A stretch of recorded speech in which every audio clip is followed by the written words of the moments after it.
Welcome to the Side Action Podcast, the sports gambling show that covers everything in the world of sports betting from A through Z. We'll cover the four major sports, as well as anything and everything in between worth some action, and will increase the size of your bankroll. And here we go.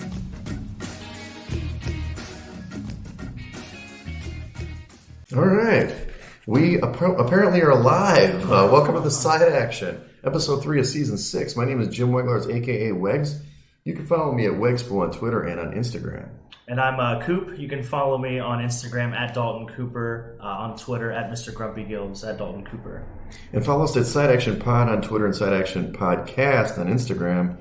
Well, Coop, we're back in the Edgewater studio. I'm sorry you weren't in Vegas with me to make some magic, but we did what we could.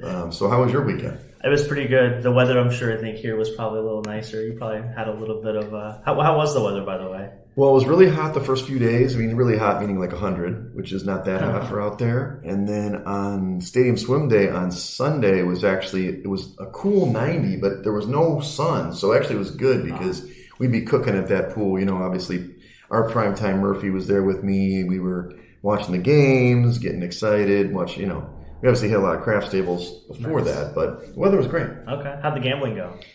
Well, not great. I was down about $130 on the sports gambling. Too much college. That's your forte. I should have stuck to the pros.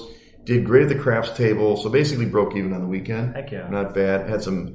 I almost hit all the numbers 3 different times in the same day. You're kidding. I had one roll in the afternoon. All I needed to do was throw the 2. Didn't get it. And I didn't bet on myself that time. To hit the hard 2 either. I like those the hard 2. Bets. Yeah. The snake eyes. Well, there's only one way to get the 2, but yes. Right, yeah. Those off bets. Yeah. And then when we went to Venetian, which was a great day, I got the rolled all the numbers but the 3. Then I didn't crap out. I just cleared it because if you're in a come out 7, sorry if you don't know what craps are, follow my other podcast.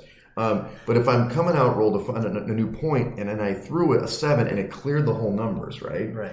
So to start over, got all the numbers again, but the 12 in the same roll. That's wild. It was probably a 40 plus roll. I made some good money, and then the next guy threw. Then Prime didn't have a great day that day. He crapped out, but we doubled our money. Yeah, good stuff. So you probably there for 2 hours at that table. It was a solid 90 minutes. I threw for at least an hour, easy, bet. and then. Yeah, we had another time where I almost threw the numbers too. Yeah, it was a great weekend. I threw great this weekend. I should have made more money. Sometimes I bet a little, conservative. I had a couple other sessions. Art won money.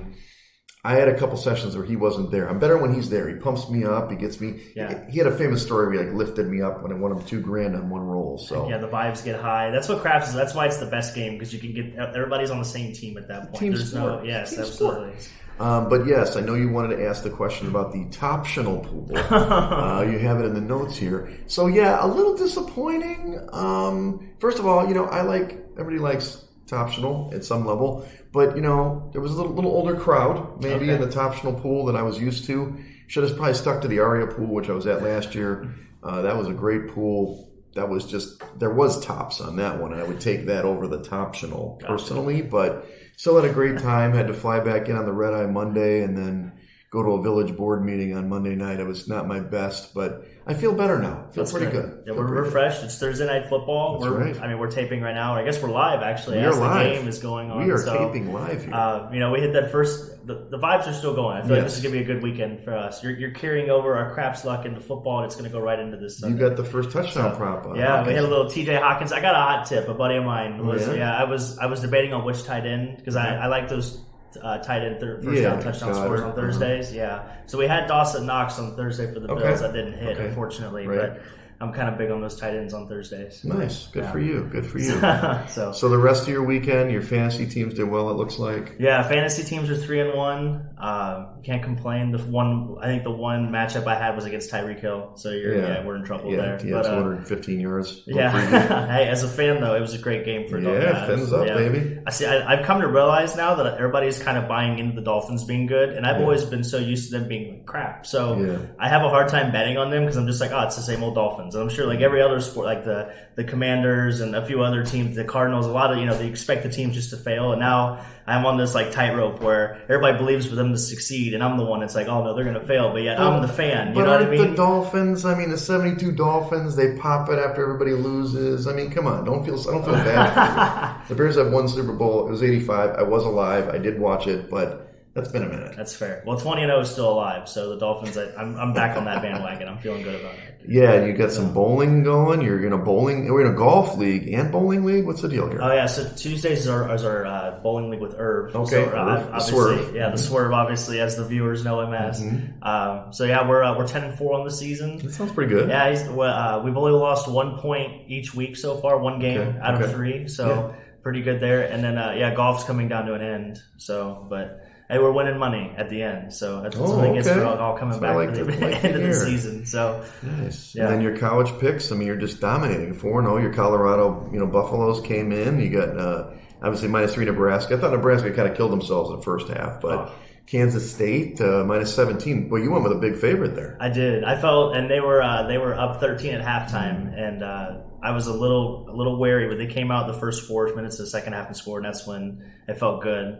And then this week, it stinks that we're doing this now because I think I would definitely ride Colorado again after today's comments and all that clown show that's going on. With the hat. That's Colorado State. That's my alma mater. Don't talk bad about the visor. You don't talk bad about Dion before you play him. They don't need any more motivation. If anything, I would ride with them again. I think they were -28.5. But this week we're going... it looks like we're going Western Michigan. We're going to take the points against Iowa. They're getting 28.5. Can Iowa score 29 points? Well, that's what Kirk Ferentz was talking about in the beginning of the season. Was their team needed to average over 25 points a game for them to win the Big Ten. They're at 22.5 right now. So we're going to see. What I will tell you though is, they're not a sponsor yet. Four Shadows Bar, my favorite bar. Okay. That's an Iowa bar. So a little blasphemy on the podcast here. And then we're also going to ride Ohio State. They're -28 against Western Kentucky. Yeah. Western Kentucky is a big pass-first offense, and I think the Buckeyes have shown at least a lot of good defensive prowess. And they need to start showing that they're the class. They've fallen in the rankings both weeks, so they really need to start establishing themselves if they're going to be a college football playoff. And you got the Longhorns. You got the ticket plus 1,000. Huh? Yes, we took them. I should have taken them against Alabama. I had a good feeling of good. Yeah, I won on that one. Yeah, there it is. Yeah, Quinn Ewers. Just good mobile quarterbacks that can throw deep balls. Always give Nick Saban trouble, so we should have known better there. So good eye on you. But yeah, we put it in. They play in the Big 12, which is kind of down this year. So they're going to be favored in every game the rest of the season. The hardest game they have is obviously maybe Oklahoma, just because it's a rival game every year. And they go to they have Texas Tech at home at the end of the year as well. But yeah, Tech got me home. They should have won that game, but they couldn't take out Oregon. But they got actually a bad beat at the end of that one. If you saw that game, I did. Yeah, how the scoop, or was it the pick six? Or was it he was like getting dragged to the ground. He threw the ball right in the guy's hand. And went out. I'd had Tech. Thanks for nothing. Okay, well, good. I'm not a big college guy, but I would say right now I like Florida State. But I haven't put any money on it. So you put your money on it. Well, they play in the ACC. It's a little bit tougher conference. Duke's been pretty good. NC State's always tough. God knows what you got with Clemson, but this year, who knows? Yeah.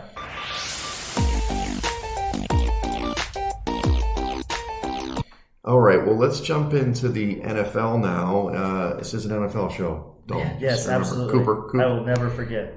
So let's go into just some information I like to do each week. So first on the week one recap, I like to go over this information. So road teams dominated. It was 10-6. You're going to hear this a lot. 10-6 this week. 10-6 for the road teams. They crush it. That's 62.5% if you're doing math at home.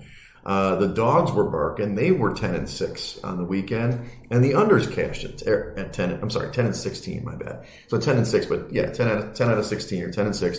So all those things, the dogs, unders, and road teams dominated this week.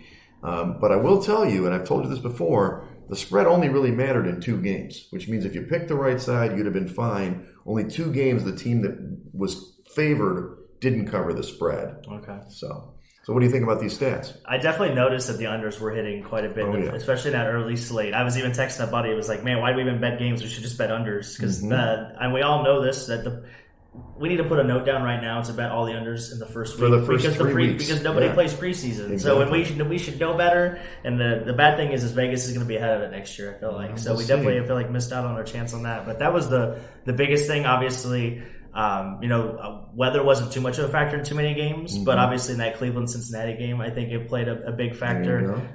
So that was right. But honestly, just outside, I noticed all the lack of offensive play was very telling. The defense is usually ahead of the offense right now. However, there are certain teams, 49ers, the Finns, that their offenses look great. So it depends on the team. I think most of the time the defenses are ahead. And like you said, nobody's playing in the preseason. So, yeah, I go on a lot of unders this week too, to be honest with you. Vegas dropped the lines a little bit, but maybe not far enough. No, I don't think far enough for sure. I think, and also to your point, I think the type of head coach I think has a big deal because if you look at the defensive head coaches, there was I think 4 different matchups this week where you had an offensive head coach versus a defensive head coach, and the defensive head coaches were actually 1-4. Yes. So the only win was actually the Bucks over those Vikings, which I think we'll get to. You were on that. We'll talk about that. So going to first, let's talk about some contest stuff.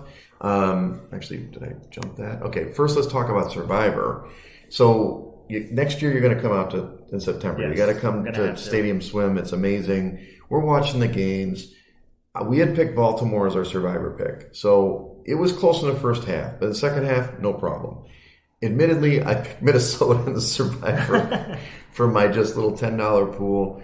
And everybody in the other one picked Washington. So 38% of the pool picked Washington in the $1 million. It's $9.267 million, by the way. And they were sweating.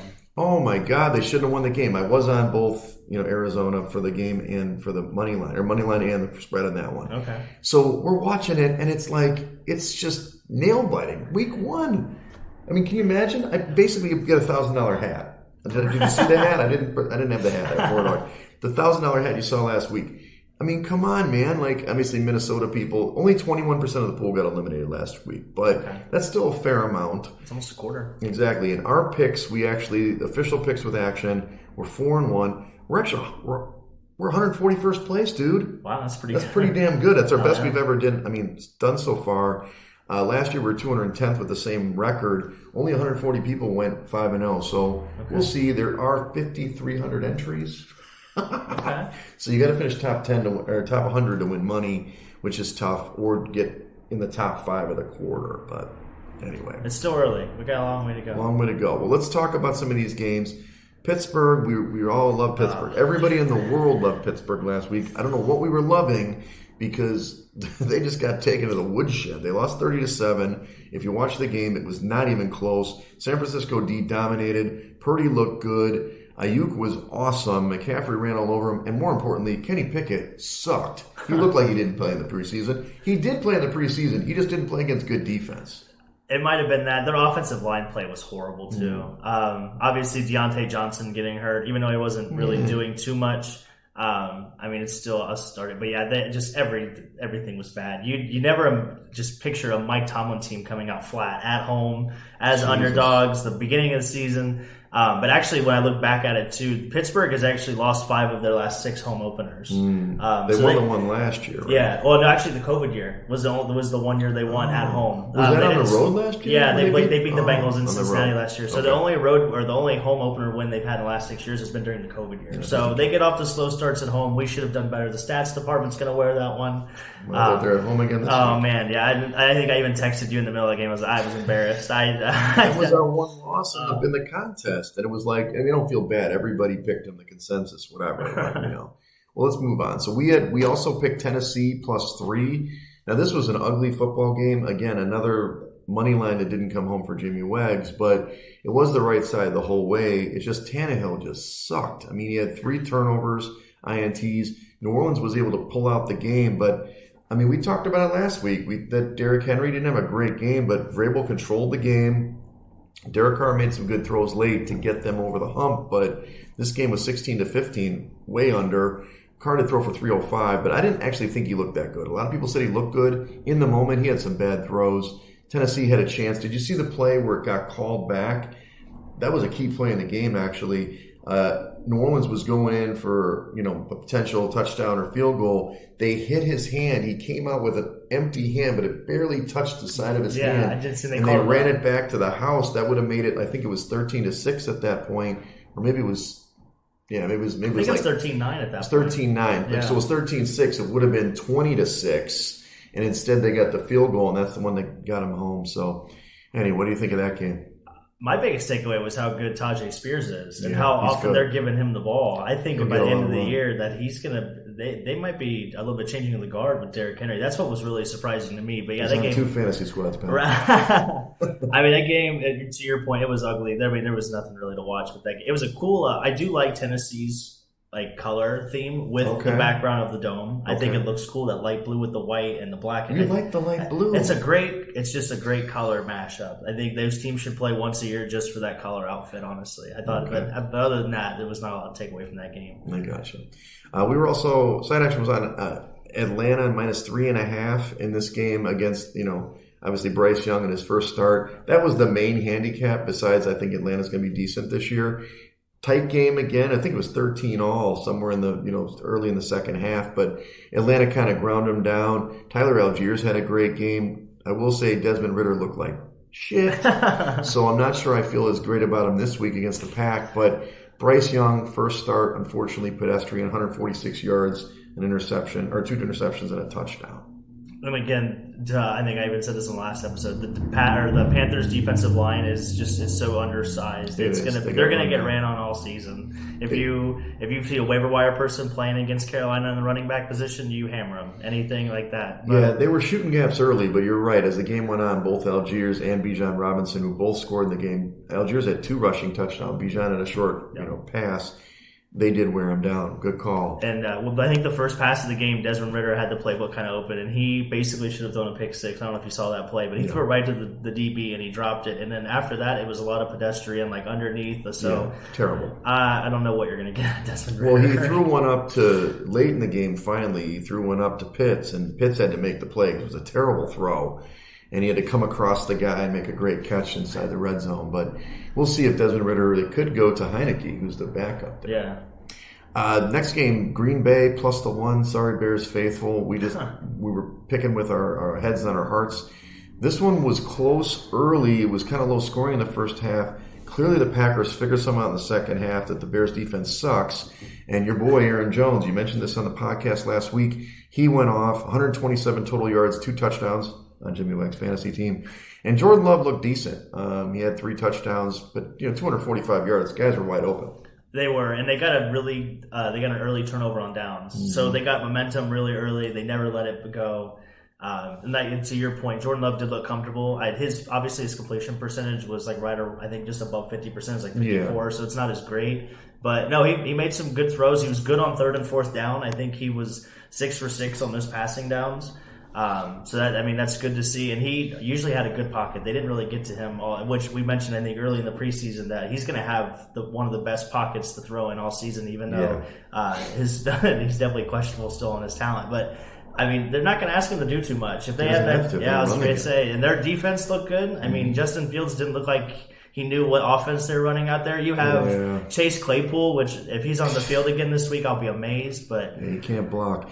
But you saw that Fields didn't throw the ball past 6 yards the entire game. It was really sad. I'm not sure if that was play calling or not, but in the end, I expect them the first play of the game to go deep. That's what they're going to do to kind of dispel everything. We'll talk about that game later. And then let's go on to the Jets. This was the last pick for the official side action stuff. Jets +2. Admittedly, when I was kind of busy because I was doing this village meeting and I kind of checked my phone and saw, oh crap, 13-3, they're down big. And then I read, Aaron Rodgers out immediately. I'm like, there's no chance. He obviously tore his Achilles. We know that now on his second drop back. But leave it to that defense, man, and Josh Allen. Thanks, Josh Allen, for 4 turnovers. That the Jets were able to make it happen and won on a special teams touchdown in overtime to not just cover the number, but obviously to win the game outright. Yeah, that was I watched that play, and this is kind of where the story kicks in. So if you remember back, take us back just to April. Yeah. Think about April 27th. It was Thursday night. It was the first round of the draft, right? Yeah. We're probably excited. Football's a little bit back almost. It's probably 9 p.m. Central Time where we're sitting. Roughly. And all of a sudden, the Patriots traded a draft pick. I don't know if you remember this or not, but they traded their first-round draft pick to the Steelers. So the Steelers could draft Broderick Jones, the offensive tackle out of Georgia, because they knew the Jets at 15 needed an offensive tackle. Sure. So this is just the simple case of Bill being Bill. Bill being Bill. And that's honestly what kind of came to my mind after it kind of happened, was like, man, that's what happened. Dwayne Brown missed a block, and all of a sudden Achilles is gone, and the whole season's gone. So it's just... It's crazy how that happened, and I don't know if you saw the Twitter. There were people talking about him being a bot or a real person or not, but the guy tweeted like an hour before the game or 2 hours before the game that Aaron Rodgers was gonna tear his Achilles, and then the next day his account was just gone. So there's a lot of in the future. Yeah, there's a lot of speculation around the matter. So, but it's just interesting, and it stinks for the Jets. It's great as a Dolphins fan because we get to play Zach Wilson twice a year now instead. Yeah. So. But yeah, it stinks. I do feel bad. I said this in the preview, or maybe last week, and I'm sorry to be, Jets Radamus or something, but I watched Hard Knocks. He looked thin. It doesn't mean artificial surface probably has something to do with it. Dwayne Brown not blocking, but he didn't. I thought he was going to get hurt too. Like maybe not on that play, but he looked a little stringy to me, and I'm sorry to see that for the Jets. I think the Jets are going to be a sneaky play though, because even though Zach Wilson we know stinks, that defense is still legit. They're going to play hard. They still can make the playoffs if they get some luck. But we'll see what happens. We'll talk. I might even slip a couple bets for the division. I know it's your team's probably in the lead now. A little frisky. They're going to be frisky. Let's talk about some of the other picks we talked about. We talked about Baltimore. Baltimore was they were 9.5-point favorites. As I mentioned before, they survived, but they actually looked better as the game went on.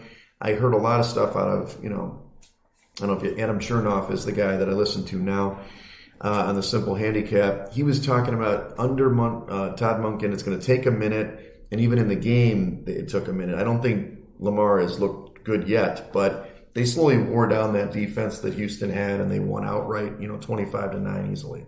Yeah, and it just from it's kind of the same old Ravens in a way that they still control the clock, and they still seem to control the pace of the game, even though obviously they were the more talented team. But they're still going to, like you said, they're going to wear it out. They have that kind of mentality, almost like the 49ers, where they're just going to be more physical with you. And to your point, I think they're going to get better as the year goes on. Pray to God everybody stays healthy that they have left. They're the most injured team in the Dobbins, league. Achilles out for the year. So you're gonna definitely cross your fingers. They're still uncertain about Stanley, their left tackle. So we're gonna definitely see what. I mean, as long as they have Lamar Jackson, he's won 75% of his starts, when he's healthy. So we'll see. He's got to stay healthy. And then Cleveland, you had this one all over. I was a little reticent, but Cleveland plus the 2, they were obviously the right side. Burrow didn't look good. It was definitely raining cats and dogs out there, so it didn't help the passing game. But I thought the Browns did the right thing. They ran the football. Chubb had a good game. I don't think Watson looked great, but he made enough plays, and in the end, holding to Joe Burrow to 82 yards, the least passing he's ever had, I think, in the NFL start ever. And they won easily in this one. It was 24-3. Yeah. Stop me if you've heard this before, but the offensive line of the Bengals looks suspect again. I know, every year it's like the Bears. Like, we got better. We got these guys, except they can't block. Yeah, and I mean, obviously weather, to your point, might have had something to do with that. But yeah, just nothing looked good. I mean, Joe Mixon had a couple good runs, so I guess they're run blocking at some point. But in the second half, they didn't run in the first half. I mean, Myles Garrett dominated the line of scrimmage. He dominated. See when he was doing that thing? He's doing crossovers over the center. I think it's really, really unique, and I think it's a really good scheme how they move him around. Though you would never think to line him over center, but to our point last week with Zadarius Smith there, that really allows him to. Yeah, it definitely allows him to move more freely, and it's almost like Jabril Peppers back in Michigan playing that Venom, that Viper or whatever they called it, but he can kind of run free and just wreak havoc. The Palomalo player. So, one of the ones we didn't do. So we have kind of 4 bad ones here in a row. Here we talked about the Vikings losing outright. They kind of blew the game. They were all over. I mean, Tampa, I know you said their defense is good, but in the first half, Cousins did whatever he wanted. The problem is he couldn't hold on to the ball. He had, a couple of turnovers there, and Justin Jefferson was, 140 yards at haltime or something, and then he had like 15. They couldn't really do anything in the second half. They ended up losing 20-17. I thought when I was watching the game, it was exactly like last year. They had a chance to probably win it late, but then they actually got 3 and out and tried to punt it. That defense can't stop anybody. Yeah, it was really ironic that they went 11-0 in one-score games, and everybody's talking about the offseason how that's going to regress. And literally the first game out of the season, they lose one right off the bat. There you go. But I will say their defense looked a lot better with Brian Flores. They were blitzing a lot. They said his blitz rate was like 54%. That's the most in the NFL. Yeah, and they talked about bringing in a defensive coordinator that matched their attack offense personality. Okay. To where they want to attack more on offense, they want to attack more on defense instead of that bend but don't break mentality. But Baker was much better in the second half. He had a touchdown drive, I think, right before halftime that really, it looked like he settled into the game finally. Yeah, and he loves Godwin. That's good. Chris Godwin. And Mike Evans had, a touchdown in there as well. He also dropped a touchdown. He did. He almost touched. But the Bucs, as long as their defense stays healthy, they will be frisky. Okay. I don't know if they're still going to be able to run the football because that's still a huge. This weekend, frisky. That's still a huge key. but no, it was. The Vikings were. I tried to tell you. I really did. I tried to be a good friend. I should have done. Well, look, we went with my money. $1,000. We stuck with Baltimore. That's fair. I wanted to take Atlanta actually because I thought they would win. But anyway, Denver, they crapped the bed again. This is a team that is just pissing away one of the best defenses in the league. I don't know if you know, last year, if they would have scored 18 points in all their games last year, they would have been like 11-6 or something. Something like that. Again, they lose 17-16 at home against Jimmy G and the Raiders, and they just couldn't get it done. Russell Wilson, again, average at best, 177 yards passing. They let Jacoby Myers beat you with 81 yards receiving and 2 touchdowns. Good for Vegas for getting the win and Jimmy G making it happen, but 17-16, Peyton really didn't do anything for the offense. No, but Russell Wilson did look better. He had 2 touchdown passes, which is like 200% more than what he had already this time last year. So, that's true. And I think it was Colin Cowherd that was talking about this today. No one thinks about either, but the Russell Wilson contract he signed hasn't even kicked in yet. It kicks in next year. So he's going to be making over $50 million a year for the next 4 years. That's why Sierra's dancing around on Twitter all the time. And just to think they're in a really bad situation because he's obviously not getting any better. I don't know if he's washed or what in the world happened to him, but Russell Wilson looks bad. And I don't know if I like the tone, what you said, Jimmy Garoppolo, but Jimmy G looked pretty good. Oh, look, when Jimmy plays, he wins. He did it in San Francisco. The thing is that when they start good defense, they did only score 17. But they need to squeeze the middle of the field on him, make him throw to the sidelines, and he struggles, especially without weapons. But, Devontae Adams is obviously a good player. So no, absolutely. And I think even with Jacoby Myers with his concussion trouble, and he's actually a pretty good player because he was a quarterback in college. He's really good with reading the field. But Hunter Renfrow is still on that team. He could definitely make a difference coming up. Yeah, he's definitely a safety valve. The Patriots, this was a tough one. Interesting game. I know you were on the Pats. When I was watching the game, I felt really bad for you, Coop, but it was 16-0 by Philly right away. They had a defensive score, and I said, I'm going to bet the under because I got the live under at 46.5. This is a lock. The Eagles are going to run away with this game. Not so fast, my friend. The Patriots kind of ground and pounded them. The Eagles kind of took their foot off the gas pedal. Didn't really score. They only scored field goals the rest of the way. They did end up, and then the New England defense limited Philly to 251 total yards in the game. But that defensive score mattered, and then later Mac Jones couldn't quite get that last drive over the finish line, and they lose 25-20, don't cover the number, and lose the game outright despite Mac Jones with 316 yards passing. No, their offense looked a lot better. Bill O'Brien at the helm. Obviously, getting down 16-0 is never a good idea with any team. I don't care who it is. I felt so because I had the number. It was covered. That Mac Jones scored on that 2-point conversion, and they get a flag and call it back, and then they don't obviously get that. I was crushed. Right. But for some reason, I felt good when Philly got up early. Yeah, I think that's what the Patriots needed. They usually get off to slow starts. Mm-hmm. Obviously, we don't have a lot of data without Tom Brady being there. But that New England team, I think, is better than what a lot of people will give credit. And I said this to you earlier, but I'll go on record. I think Hunter Henry is going to be the number 1 tight end in fantasy this year. Okay, so we need to put this one on. I think he could be sneaky. He's a good possession tight end. He knows defenses, and he's going to be. They like to run those 22 sets. Right. So We'll see with New England though. That was a tough one. I had that, and I had Indy, and Anthony Richardson threw a pick, and with 5 minutes to go in his own 40-yard line. And sorry, buddy. It was just a tough week. We'll get better though. You could have been on SVP this week. And then the last game was the Giants. I think I do believe. Did you say this was a lock, or you said the Giants were the greatest? What did you say exactly? I said the Giants had a chance to beat the Cowboys. No, you did not. You were so on. So this was a game that I was pretty strong about the Cowboys myself. You can tell. Ask Prime about this. I was out there and I had a tough day at the pool. Didn't win as many games as I wanted. I was like, I should have just laid the wood. I got the Cowboys, obviously, for the game and the total. And I'm like, I should have just gone with all Cowboys. They just destroyed the Giants, 40-0. This game was over in like the first 8 minutes of the game. They blocked the kick, touchdown, interception, touchdown. Daniel Jones looked terrible. I'm sorry, he's not good.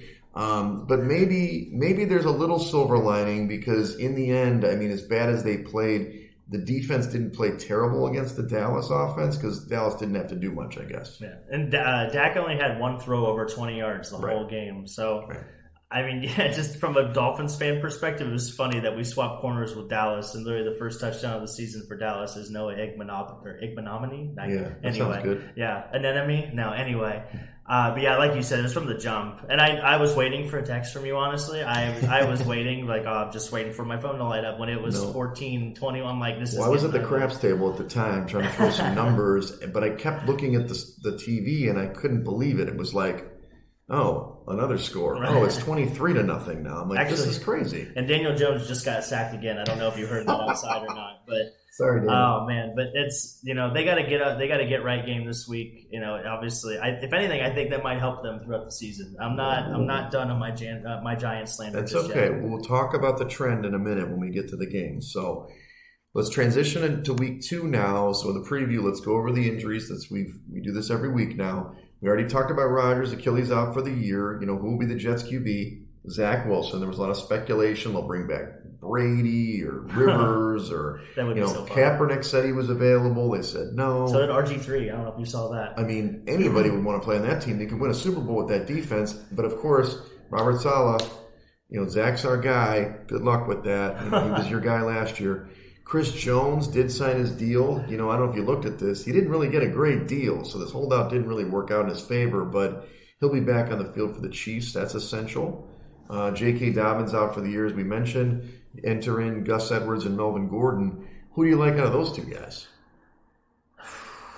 What about Justice Hill? Justice Hill's there, but they've talked about not giving him a heavy workload. They did promote Melvin Gordon off the practice squad this week, but I think there was speculation they might sign Kareem Hunt, which I think would be a good signing. That is a good sign. Because that would be a good pass-catching option for them. And I think right now we want to take the time to make sure that we want to withdraw ourselves from the Jets quarterback consideration because we don't want to be a distraction. Because that's what RG3 was talking about, being a distraction. We don't want to be a distraction to the Jets organization. So I think we should take the time and do that as well. I think it's pretty safe I won't be a QB. Well, they've seen your flag football tape, and they were calling. I just wanted to make sure. It's more of a defensive player. I'm more of a defensive player. I had like 2 pick sixes last year. Okay.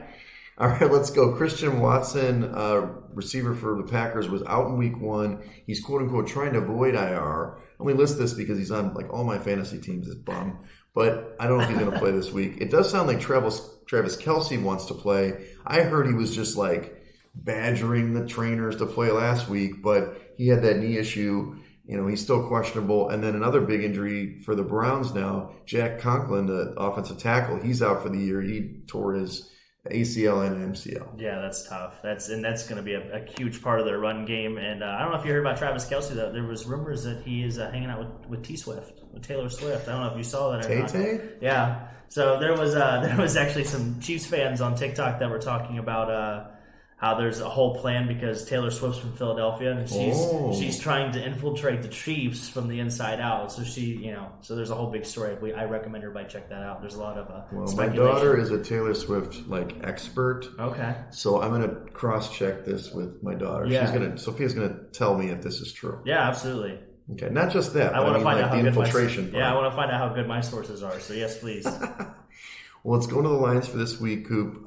First of all, we've talked about the Philadelphia game, which is live. It did drop. It was 7.5, and I did bet that in my little local They were contest. 13-7 last time I checked. But I don't know if you checked. It's 20-7 right now, pal. Okay. But the Eagles they dropped to 6-point favorites and then 49-point total.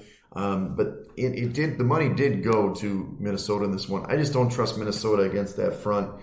But we can skip that game since we're talking about it. And they got a backup center too. I don't know if you know if you heard the news on that. It's Bradbury, the center, is that his name? I think Bradbury was the corner for the Eagles. But there's another guy. You're correct. There's two Bradburys. Yeah, that's correct. Yeah. White dude, black yeah, dude. and he's but yeah, no, he was. They did have a backup center in tonight, and of course the Philadelphia strength is their defense. So they're exactly. So it's going to get ugly. But We'll see. I mean, they can get a backdoor cover in this one if they want, but they're down by 13 right now, so it might just be a push. Let's jump into the Sunday games. The early slate is, I don't know if you checked this out, there are way too many early games. There's only 3 late games? Yeah, because they have a second Monday Night Football game, there's only 3 late games on Sunday, and that kind of sucks. But let's go over to the main slate. Let's talk about Seattle against Detroit. We didn't talk about this game. The Rams kind of surprised everybody and beating Seattle at Seattle. In fact, all the money was going on the Rams. It was weird. That line dropped. I didn't know why. I stayed away from that situation. But Seattle kind of got, sorry to use the term, pimp slapped in this one. And so now they're going to Detroit. Detroit obviously got the win against Kansas City, which you called, I think, last week. This line is now 5-point favorites for Detroit at home, 47.5-point total. I'm going to give you this thing. Oh, you've got a thing here.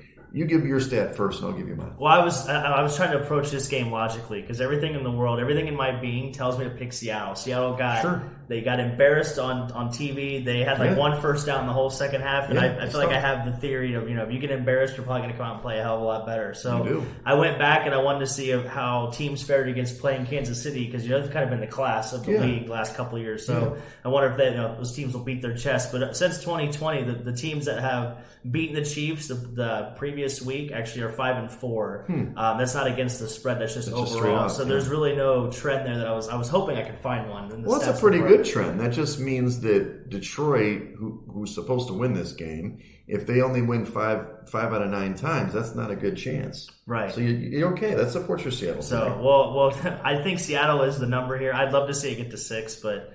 This one's tough. I could see it going either way. I could see the ground and pound of Detroit taking over, just because I feel like they didn't give the Gibbs the ball very much, and Montgomery seemed to be the lead back. But Gibbs, you could tell, separates himself super good from Montgomery and just his talent and his speed and agility.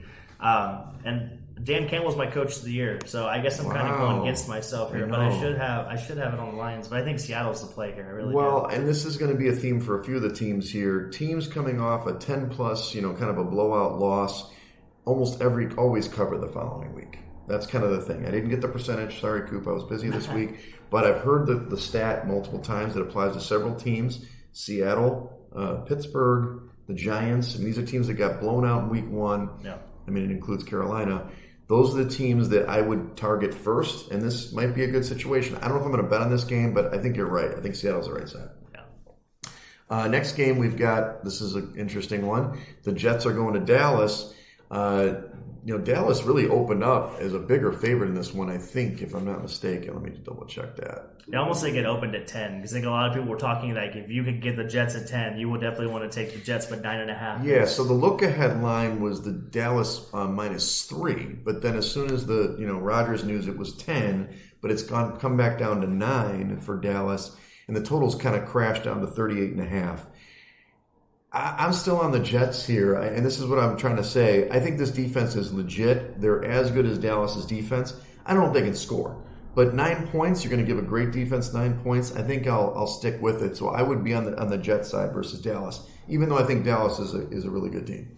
Oh man, I don't like this game at all. I think this is the Jimmy It's a Wegs. trap? Yeah, I think this is the Jimbo Wegs official stay game of the week. Admiral Akbar, it's a trap. So I definitely think this is a trap. I think this could be so easily a 17-14 game. This game could get so ugly, but then it could just turn into a Dallas blowout with Zach Wilson turnovers and that's the key. And it just that's going to be the key. Is if the Jets beat themselves, Dallas is more likely going to cover. But I still don't know if I trust Mike McCarthy and that play calling and everything. I'm still a little hesitant. Who would? So what I will say about that is if Zach Wilson, and this is a live betting. This is the other thing I did a bunch in Vegas, Coop. I did do some live betting, and I won almost all those live bets, is that in the end, if Wilson throws the ball more than like 20 times in this game, they will lose. Right. So if they're going to be in a trailing situation, Dallas jumps up 10-0, 13-0, and he's got to chuck it, you're right. It's going to be a blowout because he's going to turn the ball over. Yep. If they can keep it close, Breece Hall looked great, by the way, last week. And, still have Alvin Cook. You've got Garrett Wilson. They'll get him in, maybe they'll run some reverses or something. Then they can stick in this one. That touchdown catch he had was incredible. He's a great player. And Dalvin Cook looks shot. I don't know how you feel about that. But his knee's not ready. I'm glad that Miami didn't sign him now. Yeah, well, thankfully, Breece Hall came off the surgery and looks fantastic. Yes, he does. The next game is Green Bay going to Atlanta. We talked about how Green Bay kind of destroyed the Bears at home. Atlanta got the big win. So both these teams won big. This doesn't help in our handicap here. But Atlanta's now a 1.5 point favorite here. I believe they opened, let me check this thing. They originally I thought that they were actually the dog here, so it kind of flipped over. This money has kind of gone between the teams. Now the money's coming in on Atlanta, but we'll see how the final limits hit, because what I noticed is when I started to check like betting splits and cash, that's what I actually used to do. But if you know at the end, like when you get closer to kickoff on Sunday, they open the limits up, so it's not going to be just whatever. I mean, I know you bet like $10,000 a game and all. Yeah, deep pockets, really deep. But when they open up, that's when like big money can come in later, and all those numbers flip. When it's like more money might be on the Green Bay now, but it might go to Atlanta. I don't love the number. I think Atlanta's still a really good team, but I think that it's a stay-away game. It's a stay-away game for me. But I might bet the over in this one. I think these teams are going to put up some points. That 40 seems a little low for me. Really? Mm-hmm. I think I like Green Bay in this spot just based on the offensive line play, though Atlanta's defense looked pretty good against Carolina. Jesse Bates might have been the acquisition of the offseason. I love Jesse Bates. Yeah. He had two interceptions. One he disguised really well against Bryce Young, and then the other one they just threw it right to him. Right. I like Green Bay just for the offensive line play. Obviously, I don't know if Aaron Jones is going to play. He was banged up there in the second half. He's supposed to, but we'll see. But I would take the Packers if I was going to. I think the quarterback play is so subpar. When you have Kyle Pitts and you have Drake London, and neither one of them have a target. Drake London didn't catch a ball. Yeah, neither one. I think between the two of them, they had one target. In the first half of that game, and just. I don't think they're going to be able to run the ball that well against Green Bay as they did last week against Carolina. So they're really going to struggle to move the ball. I would take the under, though. I could see really? Okay. I could see a 20-10 here. Okay. Yeah, I don't know. I just heard some sharp people going over in this one. But I'm going to go over. They're definitely sharper than I am. So. All right, so the next game is the Raiders going to Buffalo. Buffalo is an 8.5 point favorite, 47 point total here. Now, look. This game opened up bigger. I mean, Buffalo was like a 9.5 point favorite. It's come down. I saw it at 10.5. Yeah, so there's obviously some money coming out of the Raiders. This is likely our survivor pick. When we talk about survivor games, this is one of them. Big spread at home. That's what you're kind of looking for. I just don't like. Look, there's two things I'm going to talk about. In the past, I don't know what this Buffalo team is this year. In the past, when Buffalo did cover. They covered big. So numbers didn't matter to them. Like I said, it only two teams that mattered this week. But I don't know if I trust this team yet. I mean, Josh Allen doesn't have Dable. All the turnovers, obviously, Dorsey was, you saw him last year smashing the thing in, whatever. I don't know if he can rein in Josh Allen, but I just wouldn't lay the points in this particular game. But I'm definitely picking him likely for survivor. The more I look at it, the more I just love Buffalo, honestly. Mm-hmm. The only problem I have with Buffalo is in the whole time that Sean McDermott has been there, it seems that Josh Allen is the offense, and that's it. I know. So, and you can tell, like, they don't hand the ball off. He seems to press. He seems like you saw it in that Jets game where he panicked and fumbled in the fourth quarter. It just seems like if he doesn't make a play, he feels that no one else will. I think that's a bad spot, especially you get into tight games. And like when you said, when they beat people, they blow them out. Beat the shit out. It's like Mike Tyson. They just knock people out. Well, Diggs is a front runner. I mean, he gets open, he gets 2 touchdowns, he starts dancing on the sidelines. Where was he on Monday night? So he actually didn't have a bad game against Sauce. That's the first time Sauce has allowed more than 50 yards to a wide receiver in his, obviously 1-year career. But I would take Buffalo here. I'd feel comfortable laying the points. I think they're going to get James Cook more involved. Okay. The only person that you can name from the Raiders defense is Max Crosby, excuse me. Crosby. Shout out to Mason Crosby, the kicker. But no, Max defensive end now. Yeah. But I mean, that's the only. It's just going to be such a mismatch on the corners and the secondary. Well, and it's a classic. Now the Raiders didn't come back home. They stayed out in West Virginia, went straight up there instead of flying back and forth. Usually that West Coast spot, East Coast, that didn't work out for San Francisco, by the way. No, well. But I hear what you're saying, and I mean, I don't think the Raiders are very good, but I don't know. I'm a little squeamish taking 8.5, but we'll put the 8.5 for you. We'll say that's a pick. All right, the next game we've got Baltimore and Cincinnati. We know what happened with Joe Burrow last week. Baltimore obviously won over a lesser opponent in Houston. 3.5-point favorites for Cincinnati. It's kind of been stable there. 46-point total in this one. I think that total's ticked down a little bit if I'm not mistaken. Yeah, it's gone down a little bit from the original opener, 47.5. Look, Joe Burrow's, this is another one. 10-plus points at home. Joe Burrow. I know they start slow. Are they going to go 0-2? It's possible, but I'm not going to bet this game. I hate the number, but I think Cincinnati is going to win this game, and I wouldn't be surprised if they cover the number. No, I do hate the number, but I'm taking it anyway. Because if you're going to give me Joe Burrow and it's going to be less than 4 points, I will definitely take it. And like we touched on before, the Ravens are the most injured team in the league right now. They are. They're slow at corner. Joe Burrow has torched them before. Hopefully, this is a get right game. And to your point, coming off just a complete embarrassment against Cleveland. So, well, I mean, I don't think T. Higgins didn't have a catch. No. Did Chase He's have got a new one number, catch? too. I know, I noticed that. What's the matter with 85? He looks weird with 5, doesn't he? It's weird. It just looks weird. But I think Jamar Chase had 5 catches for like 35 yards last week. But I think this is a get-right spot for the Bengals. They've played well against Baltimore in the past. Mm-hmm. If I recall, I think they're 4-2 in the last. So you would lay the 3.5? I would, yeah. Look, it's not a great number. The spread doesn't matter if they win the game, so that's what you should do. There's going to be there's a chance for weather in this game, though. Some scattered showers throughout. I think it's supposed to start at like noon and run through about 5 or 6. So I saw they put all the weather. Thanks for putting the hours. Yeah, I tried to. Yeah, we tried to get in there for you. Bring your umbrella. Next game, Indianapolis going to Houston. Indy was actually favored initially in this game and has flipped over. Houston, a 1.5-point favorite with a 39-point total at home. C.J. Stroud, he was fine. Richardson was decent. I mean, he kind of got a little dinged up in that game. I do like Richardson more than Stroud. I know that's not the only people on the field, but I don't know, man. It's this divisional game. This is a classic. Houston's going to win this game because everybody's, basically everybody thinks Indy's going to win, even though Houston's favored here.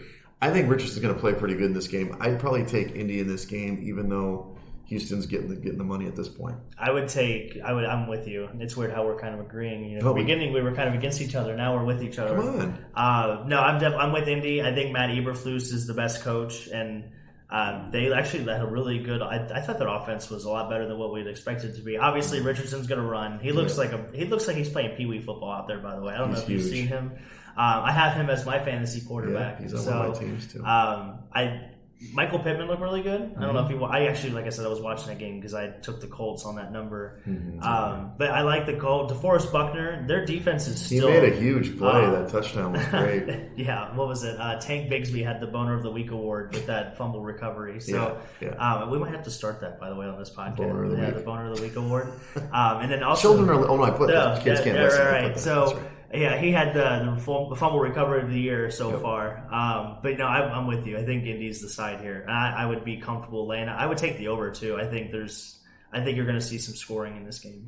It's a great teaser spot because of the number. Just so you know, I mean that didn't necessarily work last week with the Steelers, but you get this up to 7.5. Obviously, that's a pretty good number for Indy. On the road against Houston, it's just tough. Anytime you see a team like Houston favored, it's like, can you really go after that? Yeah. This is a big game in the AFC already. Kansas City going to Jacksonville. Kansas City opened about this 3.5-point favorites on the road, 51-point total. We're on different sides here. I like that you put thunderstorms, from 11 to 5. I'm on the Jags, dude. 3.5 at home. Come on, bro. I understand that they probably got a little lucky to cover the number against the Colts because in the end that game was closer than it appeared in the box score. I understand Kansas City needs to win this game and can't go down 0-2, but the Jags have played well against the Chiefs, and I don't know, getting that many points at home. The other thing I want to say before I'll let you talk. I'm going to let you talk, I promise. But when people go to Jacksonville, it's the strip clubs, bro. There's oh my God, there's always, it's optional somewhere. And I mean, people have these hangovers down there now. It would have been different if Kansas City would have won. It was kind of business as usual. So I understand why KC could bounce back, but I'll take 3.5 in the Jags at home. No, well, and the big thing I think that I noticed, it's going to be a little unseasonably hot for Jacksonville. It's going to be in the 90s-ish. So that's pretty hot in Florida. I've never been down to Florida. No, I definitely have, but it's going to be, I think the humidity, I didn't put that on there, but I think the humidity was like 75%. It was supposed to be pretty hot and muggy. Gotcha. So top optional is a good idea. So top optional would be a good idea. Cardio is definitely going to be kind of your main priority, if you know what I mean. But no, I think Kansas City's the player. You get the better coach. You get the better quarterback. I don't think anybody is more embarrassed on this whole planet than Kadarius Toney in the wide receiving room with the Chiefs. Terrible. We didn't talk about that. I think they have something to prove. They're probably going to get Travis Kelce back. And honestly, their defense looked pretty good against Detroit without Chris Jones. Yeah, they always give up 14 points. And right, and just I think from that fact that I know our weekly ambulance is coming by. We're fine, everybody. Don't worry. Shout out to Chicago. EMTs across America. But no, I think Kansas City's decided to be on. Okay. I think this might be the best defense that Patrick Mahomes has had in his whole career. Wow. So this might be a top 10 defense this year. They look young, they look quick, and you're going to get Chris Jones back. So which would you like to lay your hat on? The Hunter Henry best tight end or the defense for Kansas City? Which of the two would you like to choose here? I think Kansas City. I feel comfortable on both, but I feel better about Kansas City being a top 10 defense this year. Okay. Yards or points against? Overall, total defense. Okay. We'll see. They've never done that, but we'll see. Okay. We'll see. Let's keep going. Bears are going to Tampa. This is whatever. The Bears were terrible last week, especially the second half. Tampa, though, 2.5-point favorites at home, 40.5-point total. Come on, man. Baker Mayfield, I understand what you I'm surprised you didn't wear your Tampa Baker jersey here. The Bears were favored in the look-ahead line by 1 point. This flipped all the way over to 2.5. This total has gone down from 44 to 40.5. Mind you, I don't know why, because the Bears' defense is bad. So it's either got to be one or the other. Either Tampa's going to win the game or it's going to be an over game. So I actually think the Bears are a good play here. They got embarrassed a little bit. Tampa's not that good. They gave up a lot of yards to Minnesota. So I actually like the Bears plus the 2.5, and I would go over the 40.5 in this one. Yeah, I like the over as well. Again, I think the weather might be a factor here. It's been pretty mild in Chicago. What's your rain possible Saturday? Yeah, it's going to be in the... Oh, no, that's the other one. No, it's going to be in the thunderstorms. Yeah, scattered. There's a chance for thunderstorms. It's going to be, again, in the 90s in Tampa. But I don't know. I like the Bucs here again. I really do. And the reason I think... the Chicago teams, they're in this pressure situation. And I think Justin Fields is so young and he's missing all these easy progressions that they're supposed to be getting better on. And at the end of last year, if you watch some of the film, he definitely was. He was starting to recognize those mesh concepts and those breakouts, which he really seems to struggle with if you watch him. But I feel like if you're going to speed up his internal clock, which this week is probably more pressured than last week, and he's going to run more. If you look at his prop in Vegas, I think the first week it was his over under for your rushing yards was like 42.5. It's skyrocketed to over 65.5 this week. So I think if anything, I think he's going to run more, which I think is bad for Chicago, honestly. He's got to learn to throw the ball. So they spent all those money on the wide receivers, and they have yet to even really utilize DJ Moore. So I think Tampa is the side here. I do like the over. I do agree with you on that, but I would give the 2.5. I'd give you that one. Okay. I do think the prop for this one would be White, Rashad White, is that his name? Yes. I'd like him over on all his props. I mean, look at what Aaron Jones did last week. They're going to look at that template and see if they can do it. The linebackers must not be very good for the Bears. Yeah, and when Tampa plays good teams, I like Kate Auden. I don't know if Baker. Yeah, he targeted him like 5 or 6 times. Baker did last week when he was pressured. I think when they play those good defenses, for him to get the ball quick, he could be a good sleeper for you as well. Okay, so let's see. We've got this is the last early game. The Chargers are playing Tennessee. The Chargers are actually favored in this one by 3 points. The total's 45. You've got a little possible rain on Saturday, but the game's on Sunday, right? Well, it's late evening. It's supposed to be late night Saturday, early morning Sunday. We've got a meteorologist here. 2:30, 3 o'clock. Yeah, it what makes does that a difference. mean? They have cover on the field, though, right? Well, I don't know. It's natural grass. I don't think they cover the field in Tennessee. They just let it take it? They don't have a drainage system? I have no idea. I don't look there, unfortunately. I'll have to start looking. I like this, though. I know what to bring next week. Yeah, so you're enhancing your meteorological we'll work skills. on drain systems on week 6. Just check us out. We're going to be plumbers. Anyway, I think the field could be a big difference because one of these teams really wants to run the ball and the other team...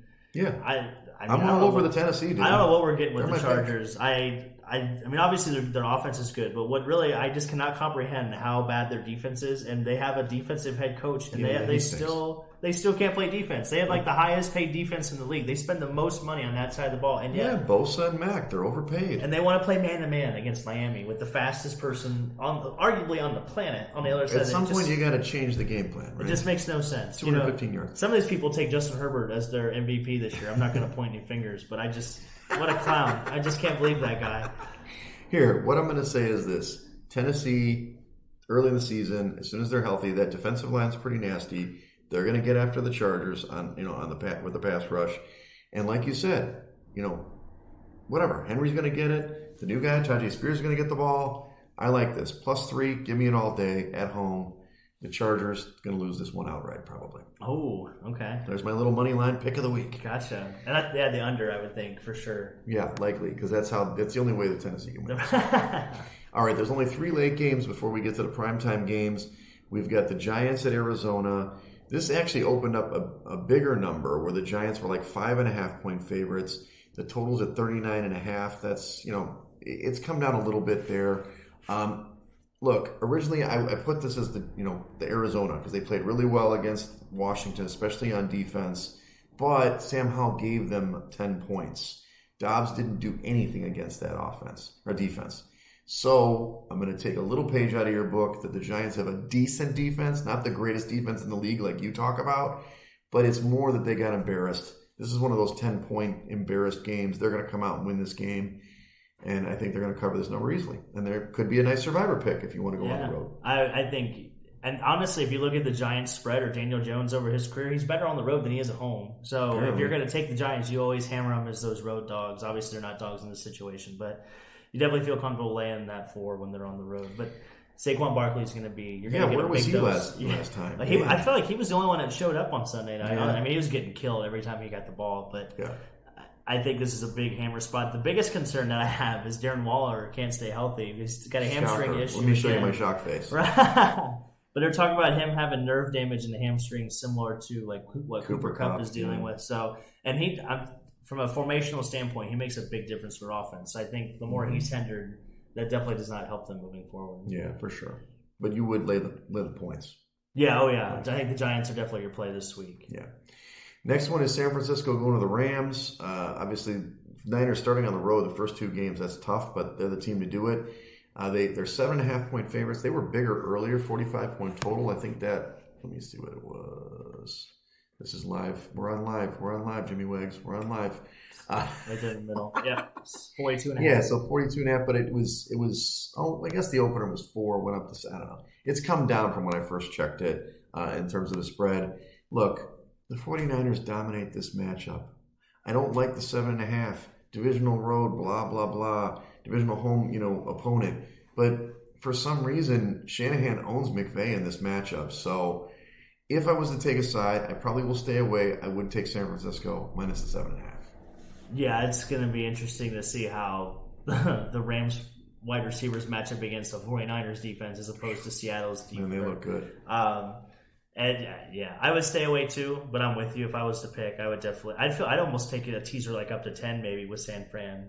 I'd almost give it 10 points. You mean down? Right? You mean for the Rams? Yeah. Rams up to 13.5. So I'd almost be willing to give you 2 touchdowns and take the 49ers. I think this could be a blowout game. Because nobody expected the Rams to come out and win week 1, so this might be a big letdown spot for them. Yeah, but the 49ers had a big team. They could let down too. And it's going to be a home game for San Fran. Well, that's They true. play in SoFi. all those people are going to come down and it's going to be a home game for just Santa like Fe. Miami last week. Well, you saw the playoff game that they played a couple of years ago. Oh yeah. So I would hammer it. I think Christian McCaffrey's going to have a big day again. And I think this is a Deebo Samuel game. They got to get him involved. Come on, sure. He's not one of my teams. Let's go. The last late game is Washington at Denver. Not as sexy as some of these other ones, but as we talked about, Wilson hasn't been great. But Denver's laying 3.5 at home, 39-point total. I think this opened up a little bit bigger as well. 4 points down to 3.5. The total's gone up. This is a sneaky survivor spot, but can you trust Denver? Can they score more than 16 points in a game? Look, Sam Howell looked like crap last week, to be honest with you. I know that he's your MVP. I'm just joking. Right. Transfer portal. But I do think that Denver's the spot here. I hate the 3.5, though. This would definitely be – I would buy this down a little bit inside that 3 to feel a little better and pay more juice. But I think Denver's going to win the football game, but – that 3.5 gives me heartburn. This is a stay away game because I could see Washington's defensive line taking the game over and dominating. How did Chase Young play the other day? No, he didn't play. That's right. And what's really crazy is when you look at the stats of their defense, they're actually better with him off the field. I don't know why they don't just trade him. Because nobody who's going to want him. He's that healthy. Apparently not. But that's neither here nor there. But I hate this game. This is my other Jimbo Wegs stay away game of the week. Stay away. So I would stay away. I could see this being like 13-10. Oh yeah, just it an could be absolute an ugly game. snore fest. This is the game that you'll never see on Red Zone. Hopefully not. If I had to pick, I would take Washington. I think the dog could bark here. I would take a money line. I think they could bark. Ooh, yeah. Okay. There you go. Let's go to the primetime games. First, your beloved team. The Finns go all the way up to New England. They're a 3-point favorite in this one. That one kind of ticked up from 2.5. The total's pretty low, 46.5 for a Miami team. Clear skies. That helps Miami, doesn't it? I like New England in this spot, buddy. I know your guy. Hill was great. Obviously, Tua was great. Push comes to shove.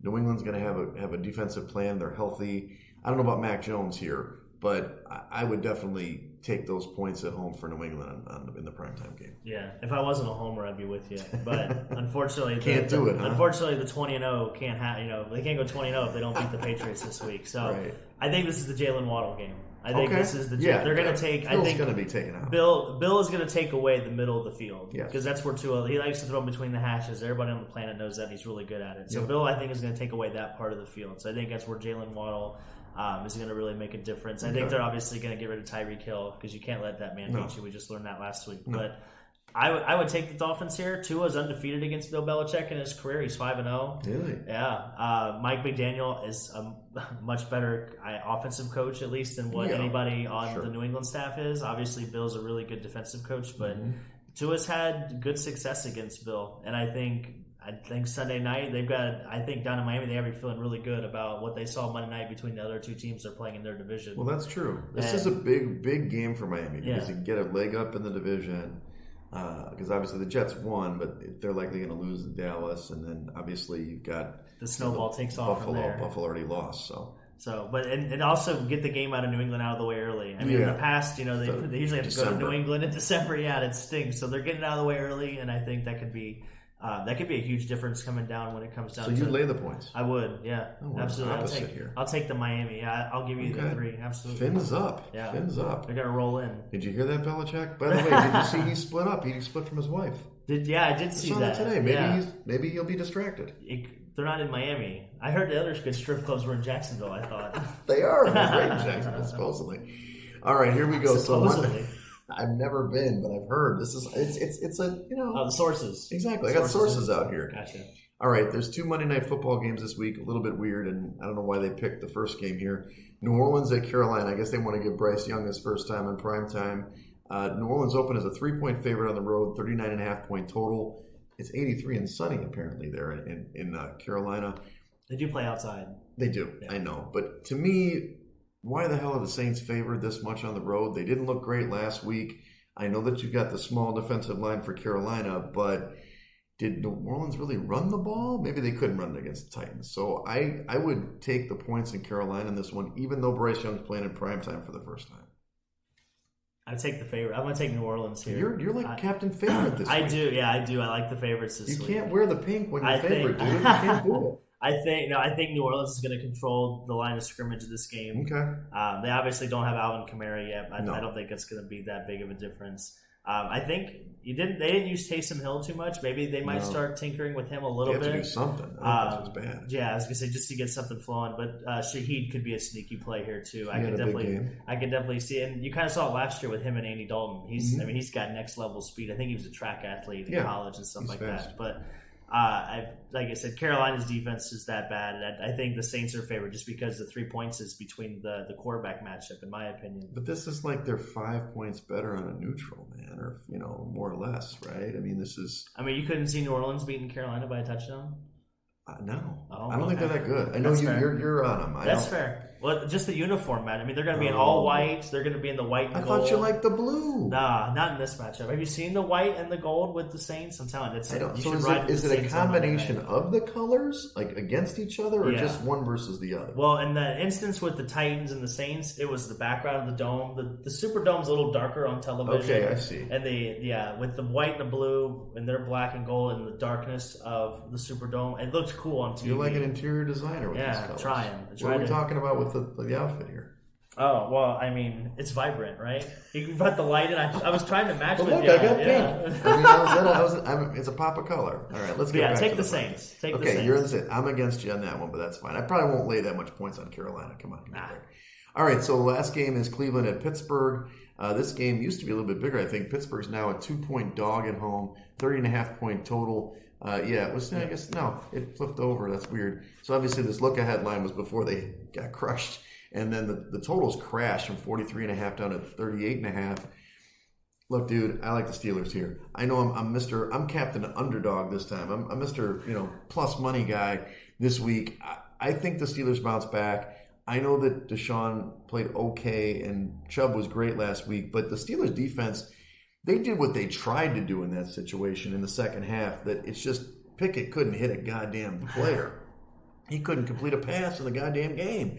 So in this one, I'm not sure how the offenses are going to work. So 38.5, pretty low, but maybe an under game. It's a divisional game, but I'm going to take those points and the Steelers at home. I'm with you. The only thing that worries me is if Cleveland can run the ball, because we're not sure yet on Freiermuth. I know he was questionable, and obviously Deontay Johnson's not going to play. So you're going to have Pickens, and you're going to have, Allen Robinson to throw to. Yeah, he wasn't great. So what about Najee Harris? He's looked horrible too. Jalen Warren looks better. He got hurt in that game. Jalen Warren has looked better ever since they brought him in my opinion. And I do have him on every fantasy team, Jalen Warren. So I am a believer of a buyer. Well, he's on the bench. We're waiting for our opportunity. But it does scare me. I would take Pittsburgh in the points. But I could see Cleveland winning this game and just controlling. Deshaun Watson could give the Steelers defense, I think, trouble with his legs, even though he didn't throw the ball that great. And weather could be a factor. They're talking about rain into kickoff. So it's supposed to rain all throughout the day prior. Mm-hmm. So it's tough to say. This is a stay away game for me with those divisions. You got 3 stay away games. I would hammer. Man, I really do like Cleveland. The more I sit here and think about Cleveland, do Cleveland. We're against each other. Yeah, I would definitely take Cleveland. Honestly, the more I sit here and think about it, I just think that the Steelers defense is just. It looks so suspect, to say the least, against the 49ers. We don't have to agree. This is what's exciting about it. McCaffrey all these games were like against each other. McCaffrey had, 150 yards rushing last week.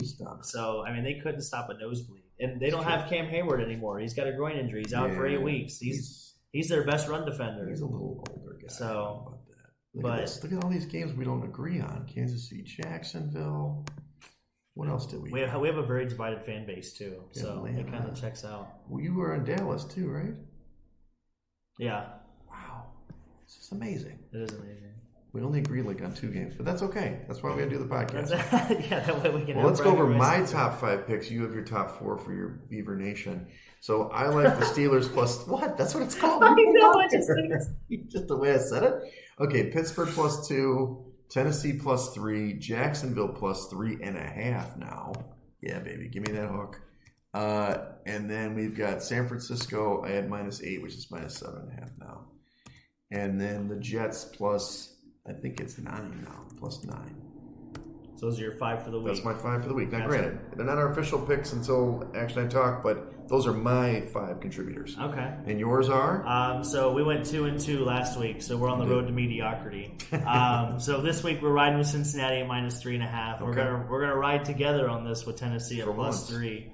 We're gonna Vrabel up. And then we're going to take the Giants at -4. I think I put a bet in at -4. I think now it's up to 5.5, or maybe it was 5.5. It came down. Came down the other way. Yeah, that's a good number for you. No, absolutely. And then I'm riding Chiefs. If I can get the best quarterback in the league and only giving you a field goal and change, I'll take it. Absolutely. Field goal and change. I hope it's just a field goal. You can have your hook. It won't matter. Yeah, you need that. You don't need the change. Huh? No, not at all. All right. Well, let's talk about the weekend. America. I know you want the Shockers to play again. That's our flag football team, by the way, which you're probably welcome to join if you'd like. But it's Saturday mornings. Got pushed a week. It's tough to get these teams out there. They're bums anyway. So I'm going to play a little volleyball, King of the Court. Luke put together something I'm going to play. He put together we're going to put $10 in, blah, blah, blah. Let's win some money, Jimmy Wegs. And this grouping is Murderer's Row, all these players. I mean, what the hell? I thought we were going to win this thing. So anyway, we're going to have a good time on Saturday morning at Foster Beach. Yeah, and he set you up for failure. I actually have a side bet with Luke this week because we're playing in fantasy. You are? So we have a 6-pack on the line. Yeah. Ooh, what kind of beer? I think Winner's Choice. That's good. Dealer's Choice. So that's what. And I think tomorrow we're getting together for a friend of ours' birthday. We'll be Queen down. Bee. We'll be down celebrating Venusa's birthday. She's doing jazzing at the shed. Yeah, she's doing a 6 p.m. start time. Well, I think it's an entry. You just got to get in there at 6. Okay. Well, 6 to 6:30. I should ask. What are you wearing? How nice are you dressing? Well, I mean, we're going. Yeah, it's underwater, so definitely stay away from white. Underwater. We're not swimming. Well, you never know. Those fish can get ornery. They got seals in there. They can go astray. They jazzing up the shed. What does that exactly mean? We'll find out. Okay, and then Saturday morning golf. That's your activity. That's our. Where are you watching the games on Sunday? We actually there's the Barrelman Tavern is right there by the house. Actually, I've got wings marinating in the fridge, so it's a nice bar. It's a nice little neighborhood. I don't know if you've been to it. I haven't been there. I know the spot. It's nice. Shout out to them. They got the Sunday ticket. So wow! Travis has got are you trying to get them to be a sponsor? We could. Maybe I'll talk to Travis. But yeah, they got 7 different TVs. You bring your own food. Great beer. Yeah, nice work. Come and check us out. We'll say next week, meaning the week of I guess the 24th. So week 3. Yeah, week 3. Foreshadows. We're going. Okay. You and me. Let's go. Yeah. But this week I got to drop the kid off at the airport. She's studying abroad. You know how it goes. Yeah. So. You got to be a dad first. Exactly. That's what makes you such a great leader. Right. Well, hey, follow us at Side Action Pod on Twitter and at Side Action Podcast on Instagram. Follow me at Wegspool on Twitter and on Instagram. And check me out on Instagram at Dalton Cooper, on Twitter at Mr. Grumpy Gills. And good luck with everybody on their best this weekend. Yeah, exactly. The next episode is going to be killer because one of us is either going to be really right or really wrong. Or we split. I was going to say, I don't like that though. And that's not what America's here for. You want somebody to win and somebody to lose. America loves an underdog story though. Yeah, exactly. That's why I picked all the dogs. You picked all the favorites. It's ridiculous. America loves a winner too. It's hard to know what America wants. America loves a winner, except for the first 3 weeks of the NFL season. All right. Well, thanks everybody. Enjoy. It's our first live stream. We'll tell people about it. Maybe next week we'll do it again. Yeah. Love you guys. That's a wrap for this episode of the Side Action Podcast. We appreciate all of your listens and thank you for joining us. We'll see you all again next week on Thursday for some more hot picks and side action.